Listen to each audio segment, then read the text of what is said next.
नमस्कार, एक और वीडियो में आपका स्वागत है। एक और वैकेंसी की सूचना लेकर के मैं आप लोगों के सामने आ चुका हूँ और ये जो वैकेंसी है ये झारखंड कर्मचारी चयन आयोग से निकली हुई है यानी JSSC Jharkhand staff selection commission के माध्यम से।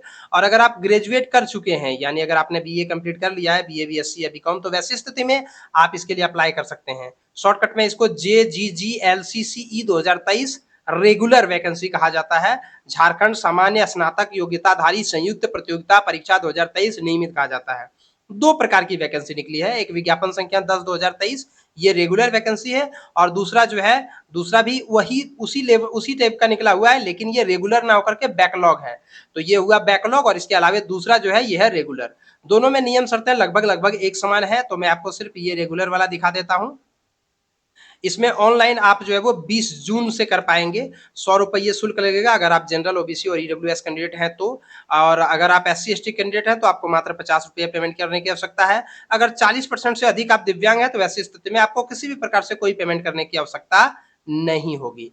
इसके अलावे ये रहा अलग अलग प्रकार के पोस्ट और किस किस कैटेगरी में कितना कितना वैकेंसी है, ये रहा पूरा डिटेल। सहायक प्रशाखा पदाधिकारी में जनरल में 347, अनुसूचित जनजाति में 237, अनुसूचित जाति में 80।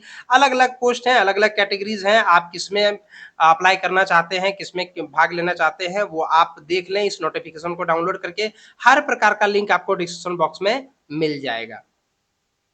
वैकेंसी जो है वो बढ़ाई और घटाई जा सकती है, ऐसा यहाँ पर लिखा हुआ है। पे लेवल देख सकते हैं अलग अलग पोस्ट के लिए, और सभी पोस्ट के लिए जो शैक्षणिक योग्यता है वो केवल ग्रेजुएशन पास होना चाहिए। अगर आपने बीए कंप्लीट कर लिया हुआ है तो आप जो है वो इन सारे वैकेंसी को भर सकते हैं, अप्लाई कर सकते हैं। और इसके अलावे मैं आपको एक और बात बता दूं, इसमें जो न्यूनतम उम्र है वो 1/8/2023 के आधार पर गणना किया जाएगा और अधिकतम उम्र की गणना 1/8/2019 के आधार पर की जाएगी।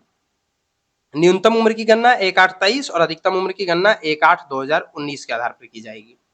इसके अलावा अलग अलग पोस्ट के लिए भी अधिकतम उम्र की गणना अलग अलग तरीकों से किया जाएगा। यहाँ पर देख सकते हैं 1/8/15, 1/8/19, 1/8/10 अलग अलग तरीके से यहाँ पर आप देख सकते हैं। इसके बाद न्यूनतम उम्र सीमा 21 साल कम से कम होना चाहिए आपका। और अधिकतम उम्र सीमा जो है वो जनरल के लिए 35 वर्ष, ओबीसी के लिए 37 वर्ष, ओबीसी पुरुष के लिए, ओबीसी महिला के लिए 38 वर्ष और अनुसूचित जाति जनजाति पुरुष महिला दोनों के लिए 40 वर्ष।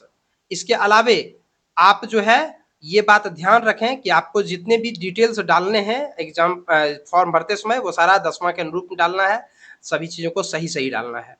आरक्षण का दावा करने के लिए आपको झारखंड का निवासी होना आवश्यक है, तभी जाकर के आपको आरक्षण का लाभ मिलेगा। और उसके लिए जो उचित प्रमाण पत्र है वो चाहिए, स्थानीय निवासी प्रमाण पत्र, जाति प्रमाण पत्र पिता के आधार पर बना हुआ होना चाहिए और बहुत पुराना नहीं होना चाहिए। इसके ऊपर मेरा एक अलग से डेडिकेटेड वीडियो है, जाति प्रमाण पत्र, आवासीय प्रमाण पत्र और ईडब्ल्यूएस प्रमाण पत्र को लेकर के।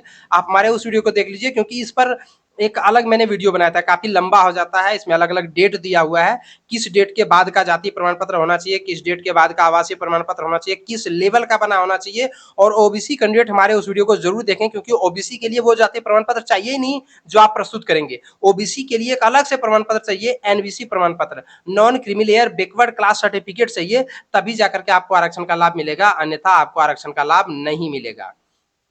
इसलिए ओबीसी कैंडिडेट और बाकी भी कैंडिडेट्स जो है वो जरूर जरूर जरूर देख लें, बिल्कुल भी मिस ना करें। अब हम बात करेंगे इसमें जो है वो आवेदन की तिथि की। तो आवेदन की तिथि अगर देखें तो 20 जून 2023 से ऑनलाइन आवेदन होना शुरू हुआ है, शुरू होगा और 19 जुलाई 2023 के मध्य रात्रि तक ऑनलाइन आवेदन कर सकते हैं। 21 जुलाई पेमेंट करने की आखिरी तिथि होगी। फोटो सिग्नेचर अपलोड कर सकते हैं 23 जुलाई 2023 तक। जैसा कि आपको पता है झारखंड में जेएसएससी के द्वारा जो भी वैकेंसी निकाली जाती है उसमें एक दिन आप रजिस्ट्रेशन करते हैं, 24 घंटे के बाद आपका पेमेंट का भुगतान होता है और उसके 24 घंटे के बाद जो है वो फोटो सिग्नेचर अपलोड होता है। तो इसलिए आपको 2-3 दिन समय लग जाता है, इसलिए आप जल्दबाजी में इस आवेदन को भर दें, अन्यथा फिर आप मिस कर जाएंगे।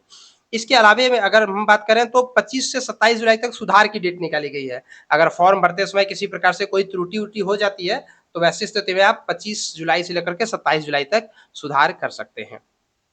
अगर एक बार आप परीक्षा शुल्क का भुगतान कर देते हैं तो फिर वो नॉन रिफंडेबल होगा। उसके बाद परीक्षा के स्वरूप की बात करें तो परीक्षा का स्वरूप, परीक्षा एक चरण में होगा, मुख्य परीक्षा जो होगी, और सभी क्वेश्चन वैकल्पिक होंगे, बहुविकल्पीय होंगे, यानी ऑब्जेक्टिव क्वेश्चन होगा। 3 नंबर होगा सही आंसर पर, 1 नंबर माइनस होगा गलत आंसर पर। भाषा विषयों को छोड़ करके बाकी जो भी क्वेश्चन होंगे वो हिंदी अंग्रेजी दोनों भाषा में उपलब्ध होगा।